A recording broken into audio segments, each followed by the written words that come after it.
Assalamualaikum warahmatullahi wabarakatuh. Ya, nah pada minggu ini kita ketemu lagi pada mata pelajaran PKWU. Harapannya kalian semua dapat mengikuti pelajaran dengan baik, karena ilmu PKWU ini juga penting untuk kehidupan kalian. Karena siapa tahu kalian di masa mendatang ingin berwirausaha, di mana kalian sudah tahu langkah-langkah apa saja yang dapat kalian lakukan untuk menjadi wirausahawan yang sukses, serta bagaimana cara untuk mendapatkan laba yang banyak. Ya, yang pertama mengenal budidaya tanaman pangan. Sistem produksi tanaman pangan ada beberapa hal yang perlu kita perhatikan, yaitu pengolahan lahan, pemulihan benih, penanaman, pemupukan, pemeliharaan tanaman, perlindungan tanaman, panen dan pasca panen, alat dan mesin pertanian, serta harga pokok produksi. Yang akan kita bahas pada pertemuan kali ini adalah panen dan pasca panen, alat dan mesin pertanian, harga pokok produksi. Karena beberapa bagian yang lainnya sudah kita bahas pada pertemuan kali ini. Yang pertama, panen dan pasca panen. Panen dilakukan pada umur fisiologis tanaman dan kematangan tertentu sesuai dengan jenis tanaman dan tujuan penggunaan. Misalnya, tanaman padi dipanen pada saat tanaman matang yang dapat diamati secara visual dengan melihat bulir padi yang telah menguning. Jadi, panen ini dilakukan dengan kita mengamati fisiologis atau bagian luar dari tanaman. Nah, misalnya juga sekarang lagi musim mangga. Kalian bagaimana sih untuk mengetahui mangga yang matang misalnya dengan melihat ukurannya, kemudian bisa juga dengan melihat warnanya, di mana biasanya mangga yang masih muda atau belum matang berwarna hijau, ketika sudah matang akan berubah warna menjadi kuning. Atau kalian juga ingin jagung, memanen jagung. Jadi mana sih tahu jagung tersebut sudah memasuki masa panen atau belum? Kalian bisa mengamatinya dari daunnya, di mana daunnya sudah mengering atau berubah warna menjadi kuning, kemudian dari bulirnya atau dari bijinya juga itu warnanya sudah mengkilap, serta sudah sangat keras. Kemudian ada standar pemanenan yang perlu dilakukan agar memperoleh mutu tanaman yang tinggi, yaitu cara pemanenan tanaman, serta teknik dan anjuran panen jenis tanaman. Jadi, pemanenan tanaman itu tidak dapat dilakukan secara asal-asalan, di mana membutuhkan suatu teknik tertentu untuk mendapatkan hasil panen yang baik dan maksimal. Kemudian, teknik dan anjuran pemanenan jenis tanaman. Setiap tanaman itu tidak memiliki cara yang sama dalam pemanenan. Misalnya, ketika kalian akan memanen jagung secara manual, maka digunakan cara dengan memetik satu persatu buah jagung dari pohonnya. Berbeda dengan ketika kita memanen padi secara manual itu membutuhkan yang namanya alat pertanian namanya arit ya, dengan menggunakan bantuan tenaga manusia. Jadi berbeda-beda nah ya untuk cara pemanenan setiap jenis tanaman. Selanjutnya, pasca panen merupakan kegiatan setelah panen. Jadi ketika panen itu masih ada lagi yang namanya pasca panen. Kalau panen itu lebih mengarah pada pengambilan hasil budidaya yang ada di pertanian atau di perkebunan. Kalau pasca panen ini berupa pengangkutan, pengemasan, serta penyimpanan. Pengangkutan dilakukan dari pertanian atau dari sawah atau dari perkebunan, hasil panen kita diangkut dibawa ke rumah produksi. Kemudian di sana dilakukan pengemasan serta dilakukan penyimpanan. Pengemasan sendiri itu tidak bisa asal-asalan, di mana pengemasan hasil budidaya tanaman pangan disesuaikan dengan jenis produknya. Seperti apa packing yang baik untuk tanaman tersebut. Misalnya kita akan melakukan pengemasan pada padi, pasti akan berbeda dengan ketika kita melakukan pengemasan pada ubi. Nah, selanjutnya tujuan pengemasan hasil budidaya tanaman pangan adalah, jadi tujuannya memudahkan pendistribusian atau pengiriman, memperpanjang umur penyimpanan, mencegah kerusakan nutrisi tanaman, Apabila produk pangan melimpah dapat memperluas pendistribusian karena packing kita sudah baik dan memiliki ketahanan supaya tidak mudah mengalami kerusakan. Selanjutnya, meningkatkan nilai jual. Jadi ketika packing kita bagus, itu sudah pasti menentukan harga jual yang kita miliki. Selanjutnya, penambahan label atau identitas pada proses pengemasan dapat dilakukan untuk meningkatkan daya tarik dan estetika. Jadi, ketika kita ingin meningkatkan kualitas dari produk yang akan kita jual, itu kita bisa menambahkan label atau identitas. Selanjutnya, alat dan mesin pertanian. Jadi ketika kita melakukan pemanenan dengan cara menggunakan teknologi, maka ada beberapa mesin yang kita butuhkan, yaitu ada standar alat budidaya tanaman pangan, yaitu untuk melakukan budidaya tanaman pangan perlu disediakan alat dan mesin pertanian yang sesuai dengan kebutuhan tanaman pangan, meliputi alat prapanen atau alat budidaya, serta alat pasca panen pengolahan hasil. Yang kedua, penggunaan alat dan mesin pertanian harus tepat sehingga tidak berdampak terhadap pemandangan tanah, erosi, pelangsaran tanah, serta hasil tanaman dan sosial ekonomi masyarakat. Jadi ketika kita akan menggunakan suatu alat, diusahakan alat tersebut tidak merugikan.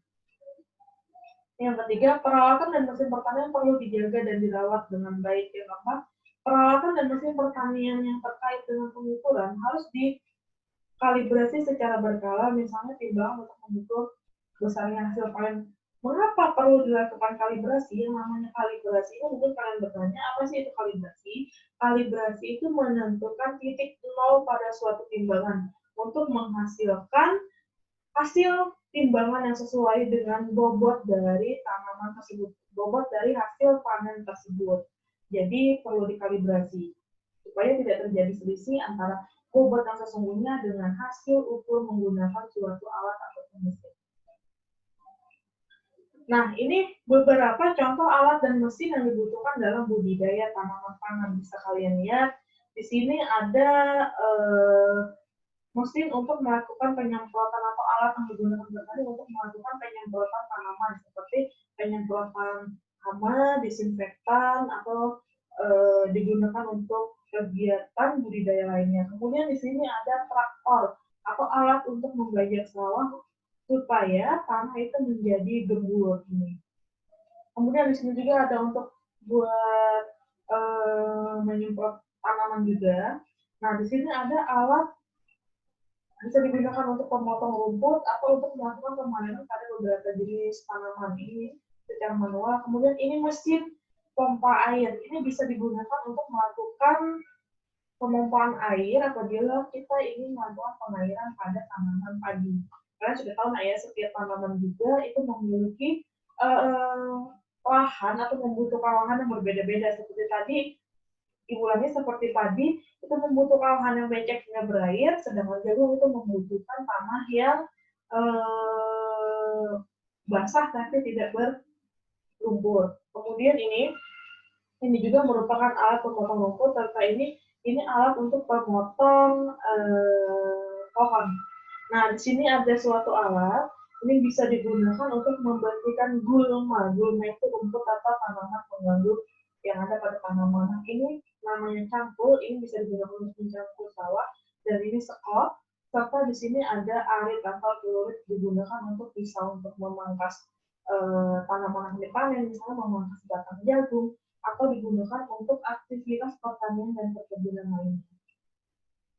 Nah, perhatikan gambar berikut. Nah, di sini ada contoh dari suatu mesin atau alat yang digunakan untuk proses pemanenan padi.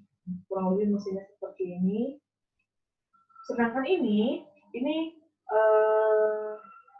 proses pemanenan tanaman jagung. Mesinnya sudah pasti berbeda ya, Nak ya. Disesuaikan dengan jenis tanaman serta bentuk lahannya. Kalian lihat. Nah, di sini, di gambar ini merupakan proses perawatan tanaman, di mana petani sedang menyiram tanaman budidayanya. Sedangkan di sini, ini petani sedang melakukan pemanenan tomat. Nah, selanjutnya harga pokok produksi. Tolong diperhatikan ya. Harga pokok produksi merupakan biaya yang dibutuhkan untuk proses bahan baku atau bahan setengah jadi yang menjadi barang siap dijual. Ini harga pokok produksi.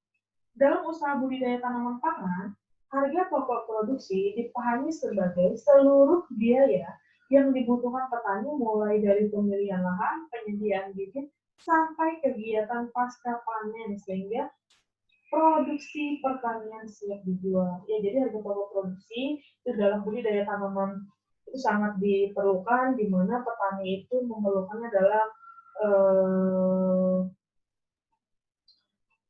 usaha budidaya tanaman pangannya yang dimulai dari pemilihan lahan, kemudian penyediaan bibit, tentu kegiatan pasca panen itu semua membutuhkan biaya. Akan kita bahas di slide selanjutnya. Hal-hal yang perlu diperhatikan yaitu yang pertama, komponen biaya produksi. Komponen biaya produksi itu meliputi biaya bahan, biaya gaji, dan juga biaya umum. Jadi dalam budidaya tanaman pangan itu kita juga membutuhkan beberapa bahan. Nah, biaya gaji ini untuk membayar buruh. Misalnya, kita akan menanam padi 1 hektar. Kita kan tidak mungkin mengerjakannya sendiri atau kita menggunakan mesin-mesin tersebut juga sudah pasti memiliki pengendaranya sendiri, dan ini yang disebut dengan biaya gaji serta biaya umum. Nanti akan kita bahas. Selanjutnya perhitungan laba dan rugi itu sangat penting untuk dilakukan supaya harga modal sesuai dengan harga jual kita. Yang pertama, komponen biaya produksi. Biaya produksi merupakan biaya yang dibutuhkan untuk mengelola bahan baku menjadi produk jadi yang siap jual. Karena ulangi, biaya produksi merupakan biaya yang dibutuhkan untuk mengolah bahan baku menjadi produk yang siap jual, misalnya dari bibit sampai menjadi tanaman yang siap jual, itu merupakan biaya produksi.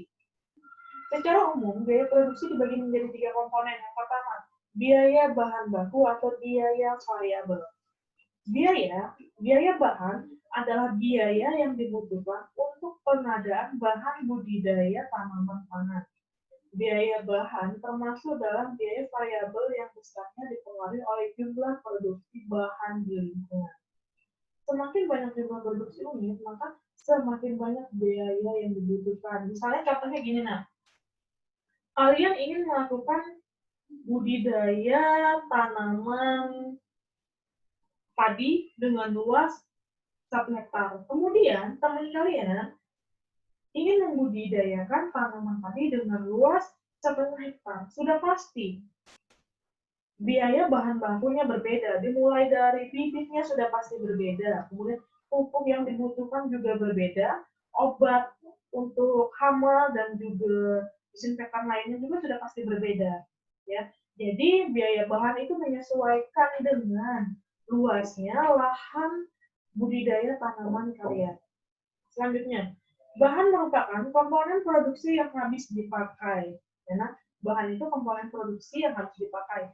Misalnya benih, pupuk, obat, dan lain-lain. Nah, ini semua merupakan bahan yang sekali pakai atau langsung habis. Contoh kebutuhan bahan dan biaya setelah mengamati tempat tinggal adalah banyaknya penjual bakso dan warung makanan yang membutuhkan sawi, sehingga sangat cocok kita membudidayakan sawi untuk memenuhi permintaan konsumen. Nah, jadi ketika kalian ingin melakukan budidaya tanaman pangan, kalian juga harus melihat lingkungan sekitar kalian. Tanaman apakah yang berpeluang sangat tinggi untuk dijual, atau tanaman apakah yang dijualnya sangat cepat. Itu pentingnya kita melakukan budidaya tanaman pangan dengan mengamati lingkungan sekitar. Nah, seperti contoh ini, di mana di suatu lingkungan sangat membutuhkan sawi. Sehingga ketika kita menanam sawi, maka sudah pasti barang kita akan dicari orang. Ya, sehingga kita tidak perlu repot-repot untuk menjualnya. Nah, ini contoh menghitung biaya bahan dan biaya variabel. Bisa dilihat ya, tolong diperhatikan.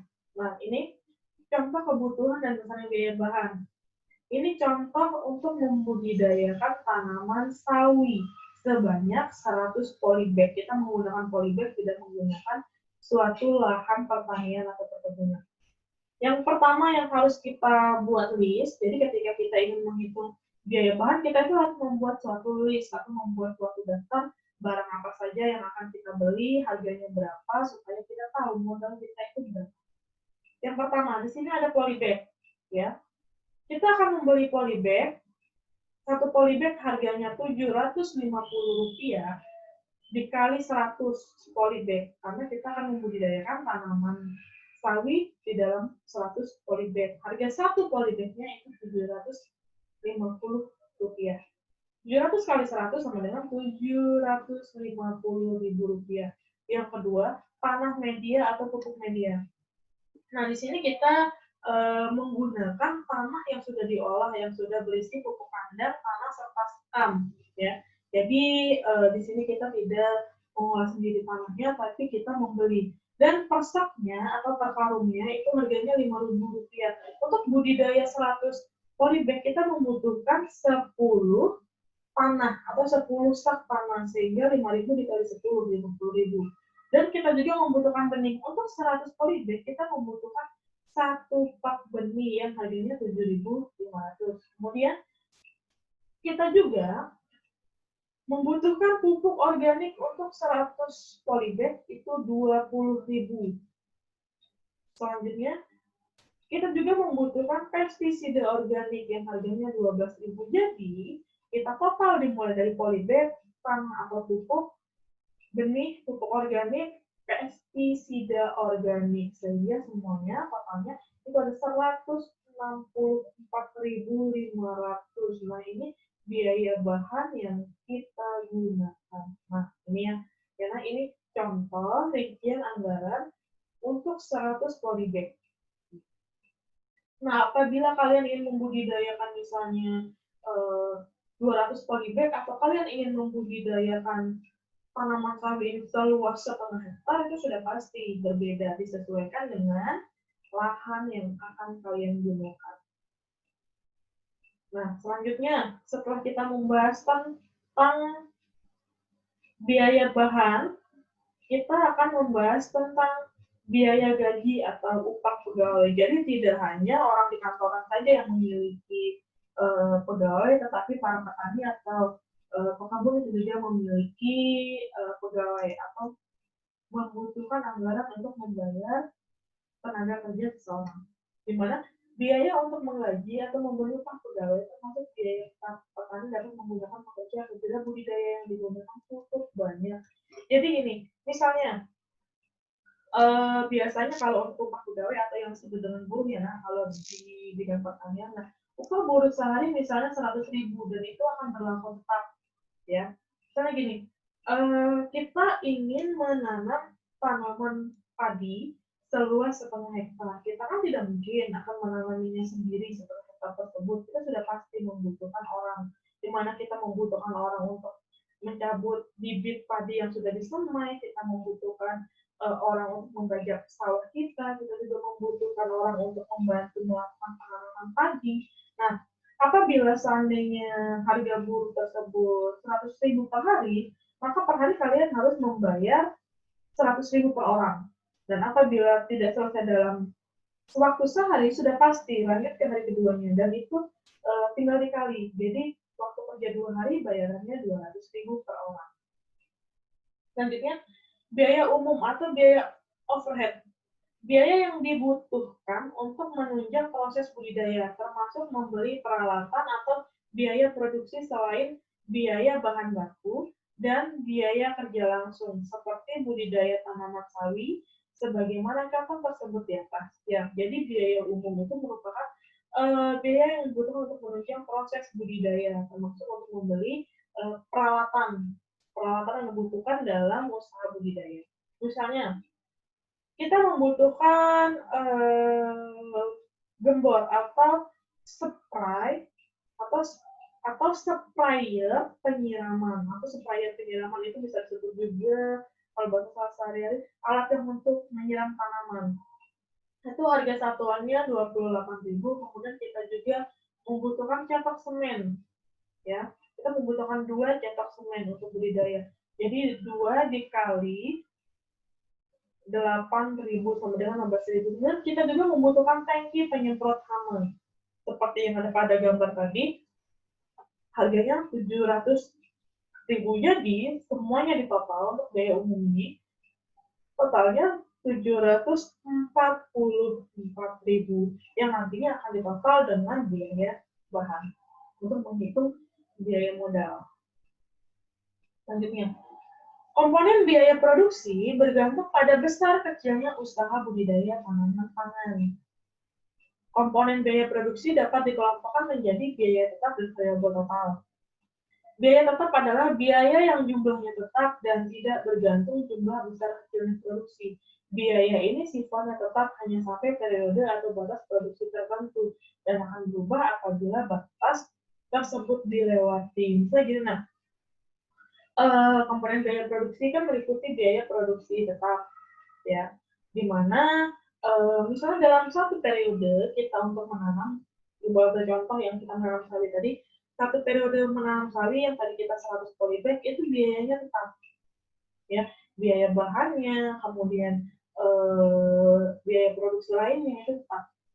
Di mana pada contoh usaha budidaya tanaman pangan nyata sudah dijelaskan bahwa kebutuhan pekerja dan peralatan 100 polybag. Apabila jumlah produksi yang direncanakan pertama menjadi 200 polybag, maka biaya tetap akan berubah. Jadi biaya tetap ini akan berubah ketika kita melakukan suatu perubahan budidaya tanaman pangan dalam bentuk lahan atau banyaknya tanaman yang akan kita budidayakan.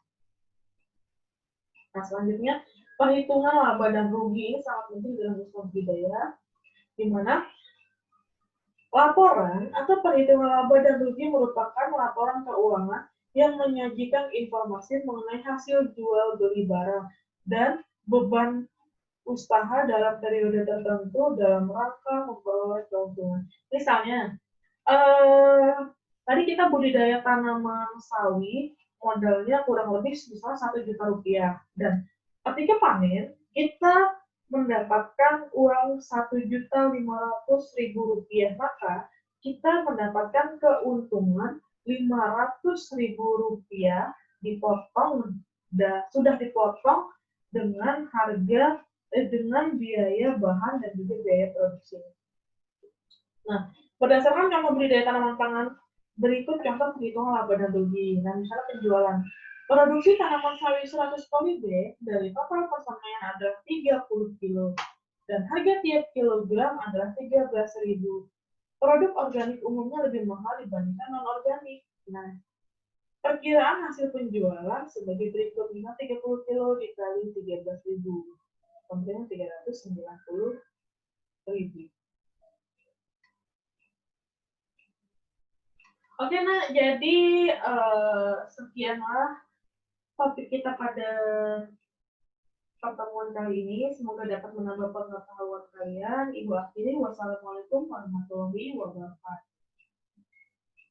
Tetap semangat ya, nah, jangan malas-malas belajar.